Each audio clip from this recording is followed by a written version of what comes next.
कभी सोचा है कि आज की बड़ी बड़ी कॉर्पोरेट प्रॉब्लम्स का सल्यूशन हजारों साल पहले ही खोजा जा चुका था।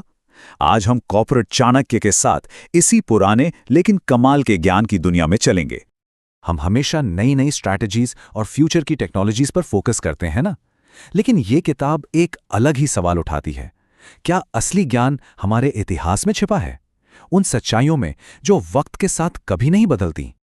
ये किताब एक बहुत ही दिलचस्प तुलना करती है, एक पुराने साम्राज्य और एक आज की कंपनी के बीच। सोचिए, राजा आज का सीईओ है, साम्राज्य बढ़ाना मतलब मार्केट शेयर जीतना, और तब के शाही फरमान, वो आज के कॉर्पोरेट मेमो बन गए हैं। यही इस किताब का कोर आइडिया है। तो ये 3000 साल पुरानी प्लेबुक आखिर है क्या? ये सारा ज्ञान हमें मिला कहां से? चलिए इसकी जड़ तक पहुंचते हैं। ये ज्ञान आता है चाणक्य के महान ग्रंथ अर्थशास्त्र से, जो स्टेटक्राफ्ट और इकोनॉमिक्स पर लिखी गई एक लेजेंडरी किताब है। और लेखक राधाकृष्णन पिल्लई ने क्या किया है, उन्होंने चाणक्य के मुश्किल सूत्रों को, मतलब उनके प्रिंसिपल्स को, आज के कॉर्पोरेट लीडर्स के लिए एकदम प्रैक्टिकल और आसान बना दिया है। इस किताब की सबसे अच्छी बात पता है क्या है? इसका स्ट्रक्चर बहुत सिंपल पर बहुत पावरफुल। ये शक्ति के 3 स्तंभों या 3 पिलर्स पर टिकी है। चलिए देखते हैं कि वो क्या है। ये 3 पिलर्स हैं: लीडरशिप, मैनेजमेंट और ट्रेनिंग। मतलब ये स्ट्रक्चर एक ऑर्गेनाइजेशन के हर पहलू को कवर कर लेता है, एक लीडर के विजन से लेकर टीम के रोजमर्रा के काम और फिर उनके कंटिन्यूअस इंप्रूवमेंट तक, सब कुछ इसमें शामिल है। अब आते हैं इस किताब के दिल पर, चाणक्य के वो कोर लेसन्स। आखिर वो कौन सी बातें हैं जो हजारों साल बाद भी उतनी ही रेलेवेंट हैं?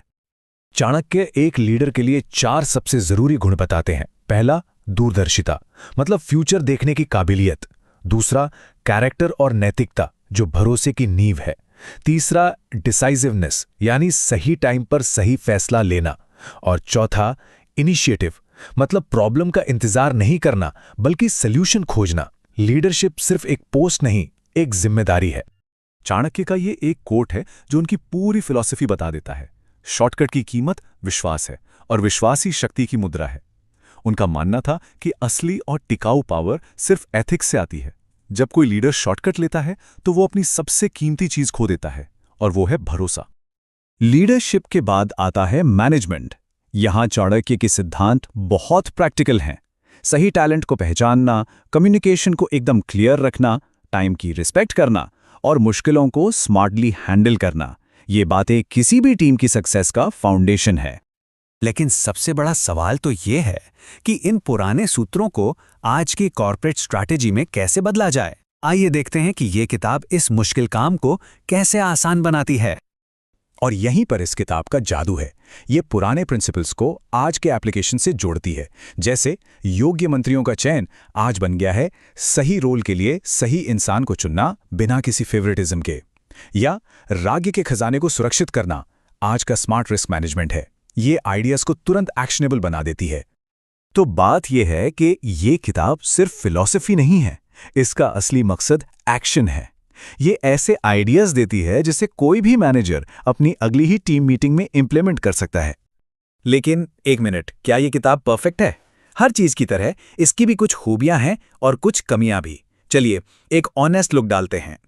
देखिए, एक तरफ तो ये किताब छोटी और बहुत प्रैक्टिकल है, लेकिन दूसरी तरफ कुछ पढ़ने वालों को लग सकता है कि कुछ आइडियाज बार बार आते हैं और इसमें बड़ी बड़ी कंपनियों की डीप केस स्टडीज की थोड़ी कमी है। इसकी सबसे बड़ी ताकत है इसकी एक्सेसिबिलिटी। चैप्टर्स छोटे और टू द पॉइंट हैं। मतलब एक बिजी मैनेजर भी अपने लंच ब्रेक में 1-2 काम की बातें सीख सकता है, चाहे वो अपने करियर में किसी भी लेवल पर हो।